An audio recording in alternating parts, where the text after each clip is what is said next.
Bismillahirrahmanirrahim.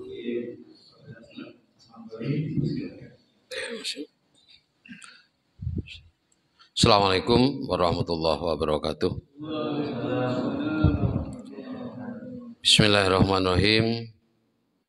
Alhamdulillahilladzi fadala bani Adam bil ilmi wal amali ala jamil alam. Wassalatu wassalamu ala Muhammadin sayyidil arabi wal ajam wa ala alihi wa sahbihi ulumulika mamadu. Bapak-bapak, ibu-ibu, saudara-saudara jamaah sholat subuh Masjid Al-Ikhwan yang dirahmati Allah. Alhamdulillah, nikmat yang Allah berikan kepada kita tidak akan bisa mampu menghitungnya. Wala ta'udu nikmatallahi la tuhsuha, ya. Ada dua konsep yang diberikan oleh Al-Quran saat kita menerima nikmat dari Allah. Di surat Al-Kautsar itu, inna a'toyna kal kautsar, saat kita dikasih Al-Kautsar, nikmat yang banyak, maka yang dituntut oleh Allah, fasolli li rabbika wanhar, ya, itu fasolli, kita menjaga hubungan baik dengan Allah yang sekarang kita tunjukkan dengan cara mengawali kehidupan di hari ini melaksanakan sholat subuh secara berjamaah, kemudian kita ikuti dengan majelis taklim, kemudian wanhar ini menjaga hubungan kita dengan sesama manusia. Maka kalau ada nikmat yang kemudian meningkatkan kita, hablum minallah kita baik, kemudian hablum minannasnya kita baik, maka nikmat itu nikmat yang barokah, ya. Mudah-mudahan apa nikmat yang diberikan oleh Allah itu memberikan keberkahan hidup kepada kita semua. Amin ya rabbal alamin. Hadirin yang dirahmati Allah, di pertemuan yang lalu kita sudah bahas sampai ayat 11 surat Tabarok atau surat Al-Mulk. Di situ digambarkan di ayat 11 bahwa nanti saat pengadilan di yaumul qiyamah, manusia yang diputuskan masuk surga itu mengakui bahwa memang dia selayaknya masuk surga. Orang yang diputuskan masuk neraka juga mengakui bahwa memang selayaknya dia masuk ke dalam neraka. Fa'tarofu bidambihim, iktirob. Tapi dia menyesal karena tahu, oh, dulu saya tidak optimal melakukan amal saat di dunia. Ya, iktirob, menyesal. Nah, menyesal pada saat di akhirat itu sudah tidak ada gunanya, ya. Salah satu penyesalan pertama yang akan disampaikan, ya, oleh manusia di surat Al-Munafikun sering kita sampaikan, begitu orang ajalnya ditarik oleh Allah, maka dia minta kepada Allah, Rabbi laula akhortani ila ajaling qarib. Apa tujuannya? Fa'asod dako, dia mau bersodakoh, dia mau menjalin hubungan baik dengan sesama manusia. Wa aku minas sholihin, dan saya termasuk akan berbuat kebaikan. Ini. Jadi ini iktirab yang pertama nanti yang akan dialami oleh manusia yang tidak maksimal melakukan perbuatan baiknya, ya. Mari kita tunjukkan nanti di Idul Adha ini untuk maksimal menggunakan harta kita berkorban. Nah, ini masjid kita sudah dapat berapa sapinya, Pak Pur? 4, ya. 5 berjalan. Oh, 5 berjalan, luar biasa. Monggo diharapkan yang punya keluasan rezeki untuk ikut berpartisipasi. Oke, kita lanjut di ayat 12. Biasa dalam Al-Quran kalau sudah mengatakan ini ahli neraka, apa yang didapatkan, maka berikutnya Allah akan mengkomparasi dengan ahli surga, ya. Ini baik, mesti nanti gambarkan dengan jelek. Ini jelek dikomparasi dengan yang baik. Di ayat 12, a'udzubillahi minasyaitonirrajim. Innalladzina yakhshawna rabbahum bil ghaib. Di salah satu ciri ahli surga itu adalah orang-orang yang yakhshawna. Dia takut, ya, merasa takut, yakhshawn, ya, khosyah kepada Tuhan yang gaib. Jadi tidak bisa diindra oleh mata zatnya, tetapi bukti-bukti keberadaannya mewujud. Bisa kita lihat. Keberadaan Allah itu wujud, ada. Tapi zatnya tidak bisa kita terawang dengan alat indera kita. Makanya dikatakan goib, ya goib, tidak ada, tidak muncul gitu ya. Ini. Nah, yakhshaun khosyah itu takut yang berdasarkan ilmu pengetahuan. Didapat ilmu kemudian muncul rasa takut. Maka orang yang takut kata Al-Quran, ulama. Orang yang ahli ilmu, yang takut kepada Allah. Karena tahu ilmunya. Ya. Saya kapan hari ini kena keracunan ringan ya, keracunan keripik gadung. Ya. Istri saya itu goreng gadung untuk ke Malang. Kapan hari kan ke Malang jemput anak saya itu ya. Nah sebelum biasanya kalau nyupir itu drive itu kalau ndak sambil ngemil itu ngantuk ya, mesti ngantuk. Makanya mesti pakai itu. Rencana buat ngemil ke sana. Nah saya makan. Mungkin agak banyak mungkin ya. Nah gitu. Nah itu makanya itu asar saya makan. Nah maghrib setelah sholat maghrib saya baca Quran. Dapat setengah juz sudah. Setelah selesai masalah juz itu langsung pusing. Oh kok pusing ya? Keringat dingin keluar, mual. Saya mikir, duh, apa akhir ini saya pikir. Saya takut juga itu ya. Ya Allah, ini apa terakhir ini saya pikir. Ya, saya mikir, waduh, utang si akeh gitu, jujur lah. Saya minta Allah, takut, orang kita takut. Kenapa takut? Karena belum siap. Kita belum siap dengan bekal yang kita belum maksimal gitu ya. Muncul itu takut juga gitu ya. Terus saya, kenapa saya kok bisa kayak gini? Kok tiba-tiba saya pikir. Lalu saya ingat, oh iya tadi saya makan gadung. Terus saya lihat itu di Google itu keracunan keripik gadung. Ternyata masih kategori ringan. Alhamdulillah, si ringan ini. Ternyata di gadung itu ada sianidanya. Ada mengandung sianida yang membunuh Mirna itu ya. Makanya tadi yang mangan gadung itu ya. Saya sudah mengalami. Nah, kalau saya sekarang ketemu gadung takut itu. Itu yang namanya khosyah. Nah, takut karena dapat pengalaman ilmu tadi itu. Mari mabuk gadung, gak gelem ya makan gadung. Itu namanya khosyah. Takut karena ada ilmu yang sudah masuk. Nah, itu yang dimaksud dengan khosyah.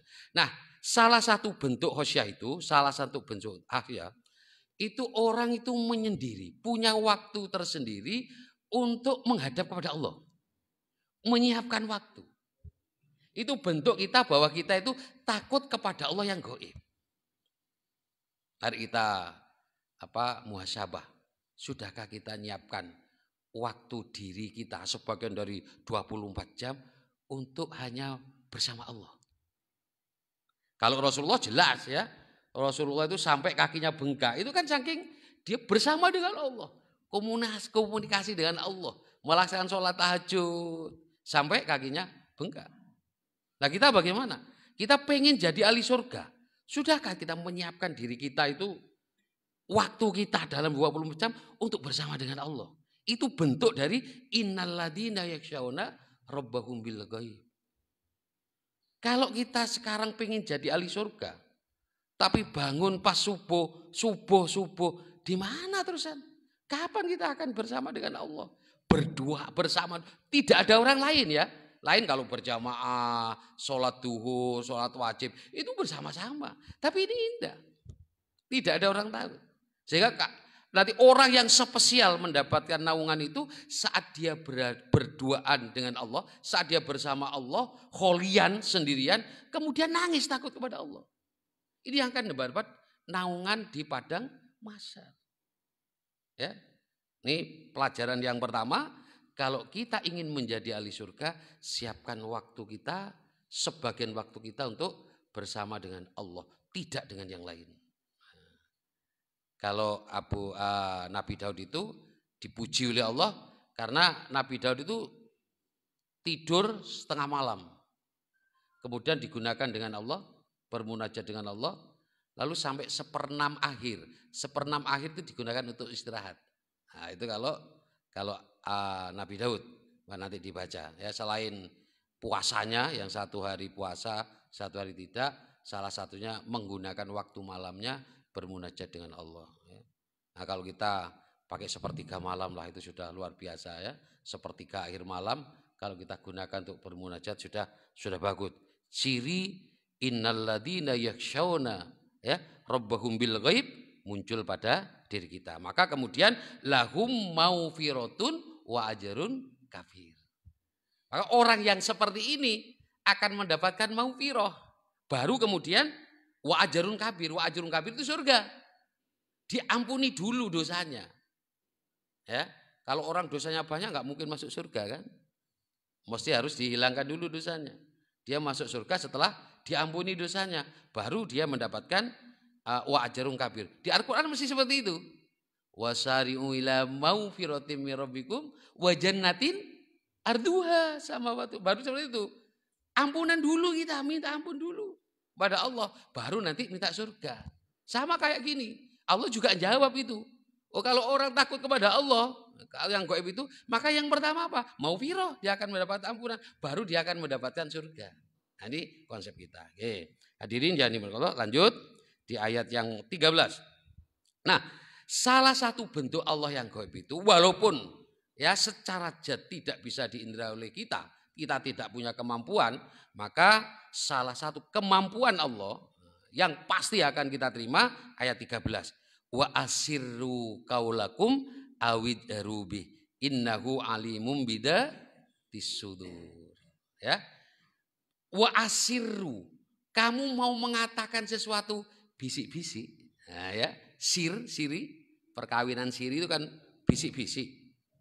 Bukan bisik-bisik ada ya, tapi tidak tercatatkan kan itu ya. Kawin siri tidak dicatatkan di KUA, itu namanya siri kan itu ya. Tidak dicatatkan dah. Kita mau bisik-bisik atau awid jarubi jahar. Jahar itu dijelaskan. Kayak sholat subuh jahar itu bacaannya dikeraskan. Kalau duhur asar siri, sir tidak didengar. Nah itu namanya siri. Bagi Allah sama saja. Tidak ada bedanya. Ati ngomong lon-alon, api ngomong banter, di Allah nggak ada. Terteropong semua. Tertulis semua, tercatat semua. Tidak ada yang lepas sedikit pun. Nah, ini salah satu sikap yang harus kita percaya muncul pada diri kita. Allah yang gaib di situ. Walaupun Allah tidak terindra, tapi semua aktivitas kita muncul yang dari mulut kita, semua terekam dengan baik yang nanti akan dipertanggungjawabkan di hadapan Allah Subhanahu wa taala. Tidak hanya di situ katanya. Ditutup di ayat ini, innahu alimum bidatis sudur. Allah Maha Alim. Alimun, alim kalau ada ya-nya itu alimun. Kata ini pakai fiil, artinya pengetahuannya itu menetap. Alimun. Menetap, tidak tambah, tidak berkurang. Pengetahuan Allah sudah lekat itu, semua diketahui oleh Allah. Makanya Allah menggunakan alimun. Apa yang dialim oleh Allah? Sudur dalam hati kita. Semua gerakan hati kita juga terpantau. Tidak hanya yang terucap. Tapi dalam hati kita juga terpantau oleh Allah Subhanahu wa taala. Yang nanti akan kita kaget, pada saat itu apa yang di dalam dada dibuka semua, ya, disampaikan kepada Allah Subhanahu wa taala. Jadi ini ya yang harus kita pahami. Walaupun Allah tidak terindra, semua aktivitas kita ya, yang pelan, yang keras, yang dalam hati terbesit hati, semua akan terpengetahui ya, diketahui oleh Allah Subhanahu wa taala. Oke, kemudian ayat 14. Ayat 14 Allah sampaikan, ala ya'lamu man khalaq. Setelah Allah menyebutkan tadi bahwa semua aktivitas kita terpantau oleh Allah, lalu Allah mengatakan, masa Allah yang menciptakan tidak tahu? Nah, kan itu ya. Ini kalau kita secara bebas, ala ya'lamu man khalaq. Bukan Allah yang menciptakan kita. Yang menciptakan itu mesti tahu ya, daripada menciptakan. Ini HP saya Oppo ini ya. Servis Oppo itu lebih tahu ini. Ini lagi kerungu ini. Oh ini Pak yang rusak Pak. Ini harus diganti ini Pak. Kenapa? Karena dia sudah dibekali yang buat. Bagaimana harus menggunakan? Yang menciptakan tahu. Ya. Yang menciptakan lebih tahu ini harus apa? Menggunakan apa? Allah tahu kita. Tahu terbaik buat kita. Bagaimana kita harus melangkah hidup ini. Allah tahu. Maka diturunkan Al-Quran. Diturunkan hadis. Kenapa? Karena Allah tahu. Kalau kita menyimpang dari Al-Quran dan hadis, lepas kita dari tuntunannya. Wong yang buat Allah. Maka Allah yang buat biar kita menjalani hidup itu dengan baik dan berakhir endingnya juga dengan baik. Maka ikuti. Nah, makanya Allah mengatakan ala ya'lamu man khalaq. Maka ditutup oleh Allah wa huwal latiful khabir. Ya, latif. Latif itu halus, maha halus. Ada yang menjelaskan semua yang tidak nampak itu Allah tahu, latif. Ya. Al-khabir yang nampak sekecil apapun, sehalus apapun, semua akan terpantau oleh Allah Subhanahu wa taala. Maka setiap pernyataan Allah itu tutup dengan sikapnya, sifat Allah itu mesti sesuai dengan pernyataannya. Si Allah mengatakan ala ya'lamu man khalaq, maka ditutup oleh sifat asmaul husna wa huwal latiful khabir. Nah, di situ luar biasanya Al-Qur'an ya. Jadi aktivitas kita ini tidak berjalan sia-sia.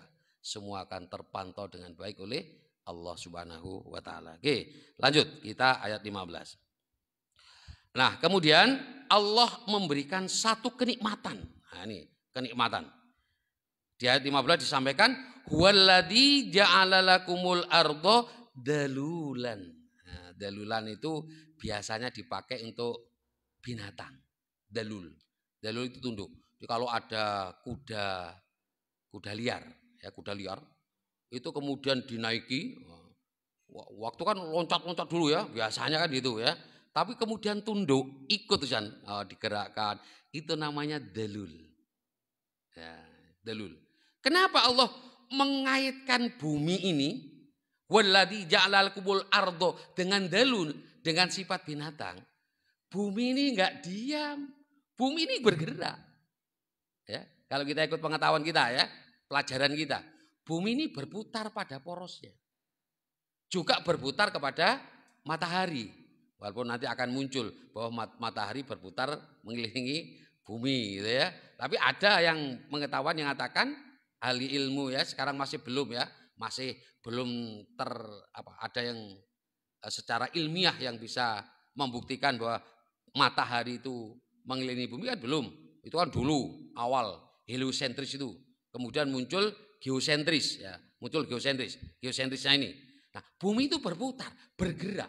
Tetapi walaupun bergerak, dalul.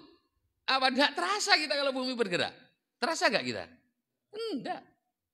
Enak masih jungkir balik tetap enak ya. Kenapa? Dalul dibuat oleh Allah. Allah yang membuat dalul. Maka saat orang itu kalau didasari oleh ilmu ya, didasari oleh agama, lihat bumi jalan itu ya Allah, awak melaku itu karena Allah yang buat. Sehingga setiap mau keluar aktivitas itu mesti membaca doa kita. Kenapa? Karena meyakini bahwa ini dibuat oleh Allah. Naik sepeda motor itu ditundukkan kenapa? Karena Allah yang nundukkan. Apa dikira suatu saat itu tidak dalul? Apa dalulan itu hilang dalulnya? Bisa. Saya waktu itu ada teman ya, istrinya meninggal. Ya, dia itu ada undangan resepsian. Sepedanya diparkir di sisi lain jalan ya. Tempat resepsinya di jalan kanan, dia parkir di kiri. Sudah ada yang menghadang. Sudah ada yang menghadang. Jadi kalau ada nyebrang kan ada yang hadang itu karena memang di situ ada resepsian. Saat teman saya ini, istri teman saya itu mau nyebrang, ada anak naik sepeda. Itu dihadang itu gak mendek. Sampai ketabrak ini. Ketabrak dan meninggal. Terus ditanya ini si anak ini. Mbak perempuan, Mbak sampean waktu dikasih gini, ya, diingatkan ada orang nyebrang. Kok sampean terus saja? Gak bisa saya kendalikan Pak. Coba. Saat itu berarti apa? Sepeda itu tidak dalul sudah. Allah buat dia tidak tunduk pada manusia yang kendaraan, tidak tunduk dia. Maka terus saja nabrak. Makanya kita kalau naik kendaraan tetap berdoa. Karena yang membuat kendaraan itu enak, menyelamatkan kita. Karena Allah yang buat. Dalul tadi itu. Ya. Kalau kita lihat kapan hari ya, di berita itu ada bis mau masuk jurang. Kenapa? Tidak dalul sudah. Oleh Allah dibuat tidak dalul. Mungkin secara ilmu pengetahuan, oh ini bis dibuat gini, ya nanti cara ngerimnya ini. Ingat, ada Allah yang bisa membuat yang lain. Ya, ada Allah yang buat lain. Jangan kemudian dengan wis ini apa dengan modern tinggi, ilmu tinggi sehingga tidak mungkin mesti aman. Ojo ngono. Ya, banyak pesawat yang sudah tinggi juga tidak bisa dikendalikan karena yang membuat dia tunduk Allah yang membuat tunduk. Nah, makanya dikatakan ini waladzi ja'ala lakumul ardo dalulan. Nah, ini. Jadi kalau kita lihat bumi nanti tidak hanya mengolah, mengambil ilmu tapi ingat kepada Allah. Ya Allah, bumi melaku kita kemanapun sampai diperintahkan oleh Allah, famsu fi manakibiha. Jalanlah kamu, nikmati bumi itu. Naik ke gunungnya silakan. Walaupun naik ke gunung, gak akan terasa. Kenapa? Karena Allah tundukkan. Pernah gak bumi itu tidak dalul? Pernah, naik gempa. 5 menit entek misalnya ya. Gempa cukup berapa menit? 1 menit wah wis hancur itu. Porak-poranda itu. Itu berarti sudah enggak dalul itu. Enggak bisa tenang, bergerak bumi. Ojo dikira enggak bergerak bumi itu, ya. Nah, kayak gini. Nah, jadi sampai pamsu fi manakibiha wa kulu mirski, nikmati itu semua. Makan yang enak. Ada kopi minum, belum keluar ya. Diminum, ada kue dimakan kata Allah. Tapi ingat, kenikmatan yang Allah berikan itu wa ilaihin nusyur. Jangan kemudian membuat lalai. Kamu nanti akan dikembalikan oleh Allah. Ditutup ayat itu tadi. Wa ilaihin nusyur. Nah itu ya. Jangan lupa. Sudah kasih kenikmatan. Sudah kasih kekayaan. Sudah kasih kesehatan. Loh kok terus lali di Allah. Loh jangan lupa. Nanti kamu ada batasnya. Akan dikembalikan kepada Allah subhanahu wa ta'ala. Saya punya saudara itu ya. Kerja di Jakarta sudah lama. Kalau disuruh pulang itu dulu alasannya COVID. Gak mulai anaknya ada ya, anaknya banyak, istrinya juga ada di situ. Kalau suruh pulang repot COVID. Sampai saya gak mulai. Aku mikir apa rapi meneh deh kono. Rapi meneh kan ini lupa harus kembali bahwa hidup kita ini bukan ini tujuan kita. Kalau kata Rasulullah apa? Jadilah di dunia ini seperti orang asing atau pengembara. Jadi kita nggak tetap di sini. Kalau orang Jawa itu menarik. Urip itu cuma mampir ngombe, nggak lama ya. Kalau mau dikomparasi dengan masa di akhirat jauh. 1 hari di akhirat sama dengan berapa? 1000 tahun di dunia. Hanya 1 hari di akhirat. Makanya dikatakan oleh Allah cepat itu ya benar. Orang jangan katakan cuma mampir ngombe, ya bener, 1 harinya aja 1000 tahun sini, 1 hari di akhirat nanti. Maka kalau orang hidup cuma 62,5 jam, 62 setengah tahun, itu podo berapa jam? 1 jam kan ya, 1 jamnya akhirat. Itu kita cuma hidup segitu. Makanya kata Allah, jadilah orang asing di dunia ini, seperti pengembara. Sehingga diperintahkan, kalau kalian hidup di waktu pagi, ingin berbuat baik, lakukan, jangan nunggu sore. Kalau kita hidup di waktu sore, ingin melakukan kebaikan, jangan nunggu pagi. Kenapa? Karena kita ini tidak lama di dunia. Ya, ojo kena keracunan sih baru bingung gitu ya. Saya baru, waduh iki ya, itu maksimal gitu ya. Nah ini, hadirin ya Allah, disampaikan oleh Allah, wa ilaihin nusyur. Kemudian, nah disampaikan oleh ayat 16-nya, setelah disampaikan bahwa nanti kita akan dikembalikan, di ayat 16 itu disampaikan, aamintum man fis sama. Walaupun bumi itu enak, kamu hidup nyaman di dunia, apakah kamu merasa nyaman dari yang ada di langit, dari Allah? Merasa aman? Aman aamintum itu pertanyaan begini. Orang merasa aman kemudian jauh dari Allah. Itu namanya aamintum man fis sama. Ini kalau kita punya kenikmatan, rasa nyaman, terus makin jauh dari Allah. Ini tanyakan ini loh. Pertanyaan ini seperti ini. Aamintum man fis sama? Kata Allah. Ya. Kemudian dijelaskan oleh Allah, ayyasifa bikumul ard. Dikatakan akan membuat kamu ditelan bumi. Pak Idaya Tamur tiba-tiba. Jangan lupa bumi nanti bisa menelan. Masih ingat gempa yang di Sulawesi ya? Yang istilahnya apa? Likuifaksi. Ya, likuifaksi itu. Buminya bergerak, terus orang masuk itu. Ya, perumahan bergerak, itu perumahan, itu berarti menelan. Ada contoh yang lalu, siapa? Korun ditelan sama sama hartanya ditelan oleh bumi. Allah sampaikan di sini, apa kamu merasa aman? Seenaknya. Apa enggak ingat loh ya? Ayah siwabikumul ard. Suatu saat bumi akan menelan kamu ini. Kata Allah. Wa huwa tamur, faidhiya tamur. Bumi akan tamur, kayak tamur itu diibaratkan saat naik kuda, kudanya lalu liar gini, sehingga kemudian debunya bertebarangan, itu namanya tamur. Di saat orang ditelan, bumi pada saat itu menelan, itu sakit apa? Bertebangan baunya, seperti itu. Digambarkan seperti itu oleh Allah Subhanahu wa taala. Yang pertama, yang kita injak tidak membuat kita aman. Suatu saat bisa akan menelan kita. Yang kita injak, kita nggak akan lepas. Ada nggak yang nggak injak bumi? Nggak ada yang di sini. Ya, mesti menginjak bumi. Yang pertama. Yang kedua, di ayat 17-nya. Am amintum man fis sama, atau kamu merasa aman dari Allah? Man fis sama. Apa? Ayyursila alaikum hasiba. Apa itu? Di langit akan mengirimkan badai yang berbatuan kepadamu. Badai di atas kita. Badainya. Ada nggak badai yang dari batu? Ada. Ya. Kalau apa itu? Puting beliung gitu ya. Kata kalau orang apa itu berita yang di JTB itu pentil muter apa gitu.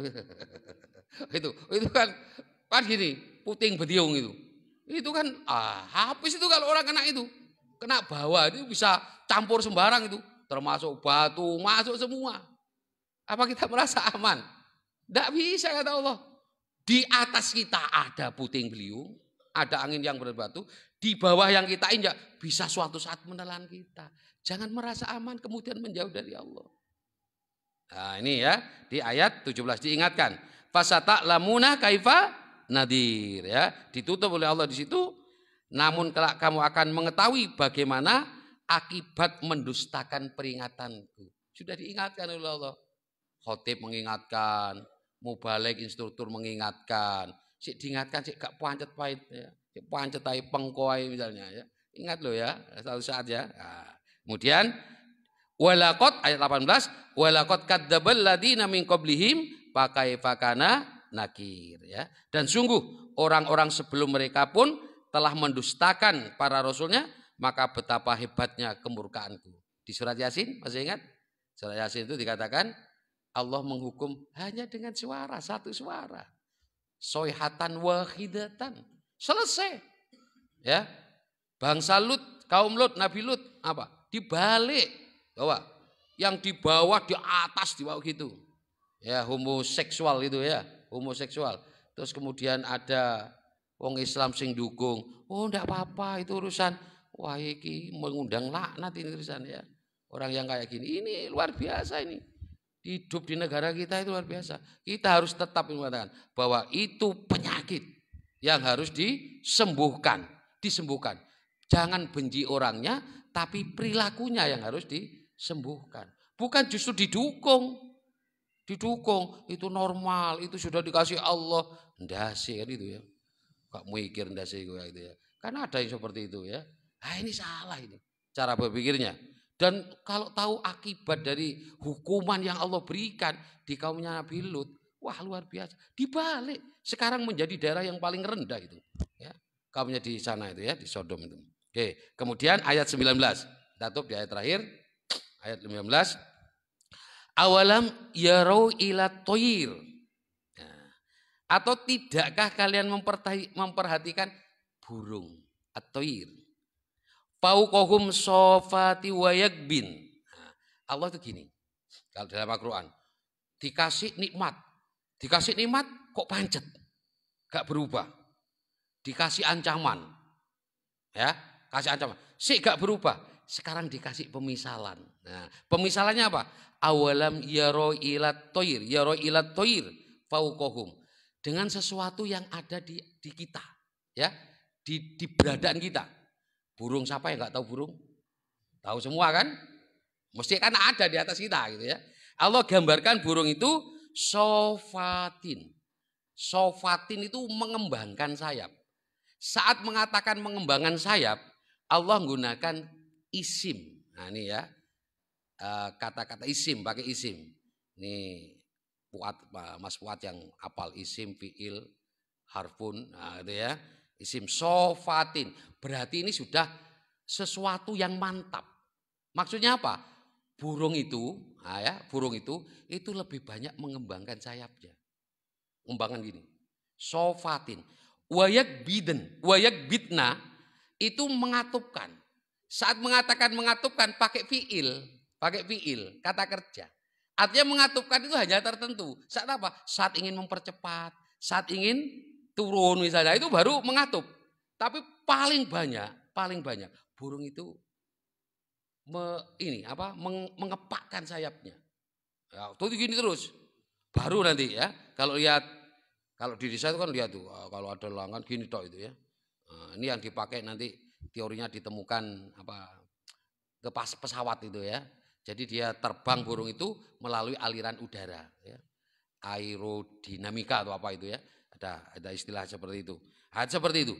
Kenapa seolah-olah begini? Loh, setelah Allah ngasih ancaman, memberikan nikmat, lalu kok kita suruh melihat burung? Apa sebenarnya tujuannya? Mari kita lihat. Adakah burung yang selalu terbang? Coba saya tanya. Tidak pernah turun ke tanah? Ada enggak? Tidak pernah hinggap? Hah? Masih turun. Enggak ono, terbang terus, mati. Enggak mungkin, mesti turun burung itu. Macam-macam, ada yang terbangnya 1 jam baru turun. Ada yang 2 jam turun. Ini sebenarnya Allah yang hidupmu seperti burung. Kamu boleh bebas seperti burung. Silahkan kamu terbang. Tapi ingat loh ya. Tidak akan terbang terus. Akan turun. Kamu tidak akan hidup terus. Kamu nanti akan mati. Ada yang matinya cuma 1 jam. Ada yang usianya 2 tahun. Ada usianya 5 tahun. Enggak ada yang terbang terus. Tidak ada. Kayak burung. Jadi kalau kita makna ini loh. Opo bungane. Itu kita diingatkan oleh Allah. Hidup kita seperti itu. Suruh bebas kita. Silahkan berkeliaran. Silahkan berkeliaran, nikmati itu. Tapi ingat, tidak ada burung yang terus terbang. Burung suatu saat mesti akan menghinggap. Tidak ada orang yang hidup terus menerus. Suatu saat mesti dia akan dipanggil oleh Allah Subhanahu wa ta'ala. Kalau kita diberi usia sampai 50 tahun ke atas, ingat, mesti nanti akan dipanggil oleh Allah ya. Pasti akan dipanggil oleh Allah. Tidak akan lama. Ya. 1 jam. Kalau 62,5 jam berapa tadi? 1 jam, 62,5 tahun hanya 1 jam di waktu di akhirat ya, dari kemudian. Kemudian siapa yang membuat, yang menahan burung enggak jatuh itu? Mamsikuhunna illa rohman, ditahan oleh Allah agar enggak jatuh burung itu. Sama berarti dengan kita. Kenapa kita kok hidup enak? Karena oleh Allah memang ditahan, belum waktunya dipanggil. Kalau waktunya dipanggil kita oleh Allah. Kita dibiarkan hidup karena memang dibiarkan oleh Allah. Bukan karena kita, bukan kemauan kita. Tidak ada kemauan kita hidup. Oh saya pengen hidup 100 tahun lagi. Enggak bisa. Karena bukan kita, Allah yang mengendaki. Sama kayak terbangnya burung. Dia ditahan oleh Allah. Ya, karena dia tidak jatuh, karena Allah yang nahan. Sama kayak kita. Innahu bikulli syai'im basir. Kemudian ditutup oleh Allah. Sesungguhnya dia Allah itu basir, maha mengetahui terhadap segala sesuatu. Itulah hadirin yang dimuliakan Allah, surat Tabarok, surat Al-Mulk sudah kita tafsirkan sampai ayat 19. Ini mengingatkan kepada kita ya bahwa tidak ada keamanan. Artinya di sini jangan merasa nyaman terus hidup di dunia kemudian melupakan Allah maksudnya.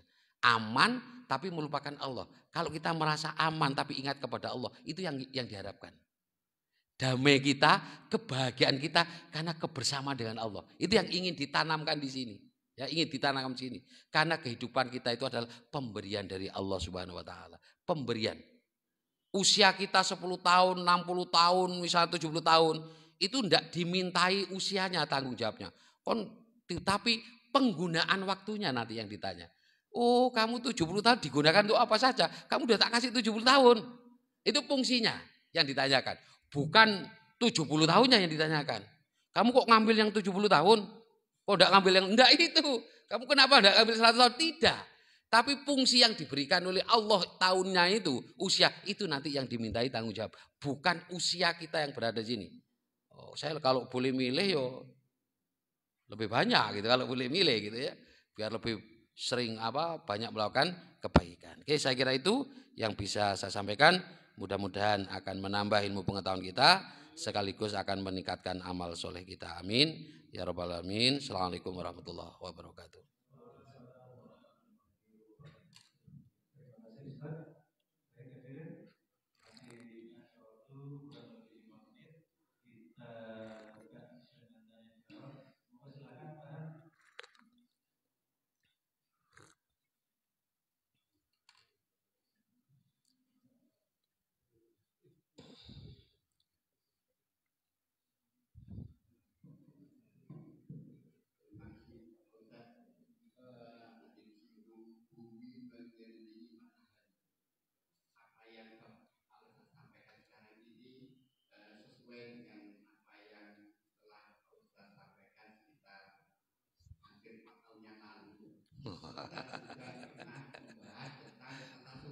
Iya. Iya. Ah.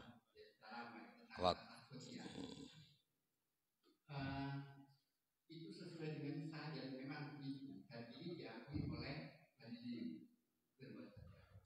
Ini kemarin sekitar 2 bulan yang lalu Ustaz Heri Budi juga pernah menyampaikan bahwa matahari itu diam bersujud kepada Allah, bumi mengelilingi matahari. Gitu. Ini katanya Pak Ustaz Heri Budi waktu itu Pak Ustaz Heri juga hadir. Tetapi pada kajian berikutnya sekitar sebulan yang lalu Ustaz Heri Budi itu ketika membahas surat Al-Kahfi ayat 17 itu matahari itu terbit dan terbenam, sehingga kan matahari terbit dan terbenam berarti yang bergerak siapa? Bumi apa matahari kan gitu. Nah, ini sesuai dengan Al-Quran begitu. Kemudian Ustaz Habibie Hamzah ketika membahas tentang hari Jumat itu ada hadis yang diriwayatkan oleh Ahmad sudah salah itu menyatakan begini, matahari tidaklah terbit dan terbenam, yang lebih baik dari hari Jumat. Gitu. Dari sini saya berkesimpulan bahwa Al-Quran itu mengatakan bahwa bumi diam, matahari yang bergerak. Gitu. Bumi diam, matahari yang bergerak. Ini Al-Quran. Kalau misalnya Al-Quran berbeda dengan sains, saya berkesimpulan sainsnya yang keliru. Karena apa yang dikatakan oleh Imam Ghazali, beliau mengatakan logika yang bertentangan dengan Al-Quran itu salah. Berarti sainsnya bisa salah gitu.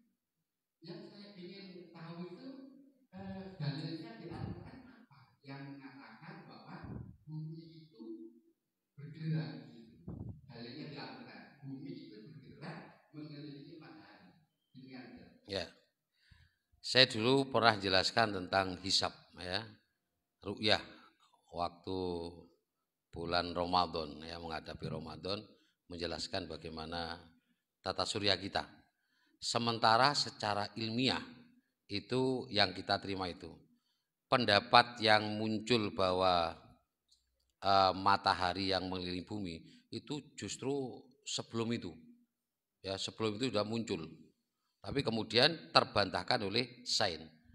Saya setuju sains itu kebenarannya tidak mutlak sampai ketemu bisa dibuktikan bahwa memang matahari yang bergerak. Selama ini belum bisa dibuktikan karena ini sains, maka sementara ya harus kita secara sainsnya seperti itu, secara sainsnya, karena belum ada yang buktikan secara ilmiah bahwa matahari itu adalah yang berputar.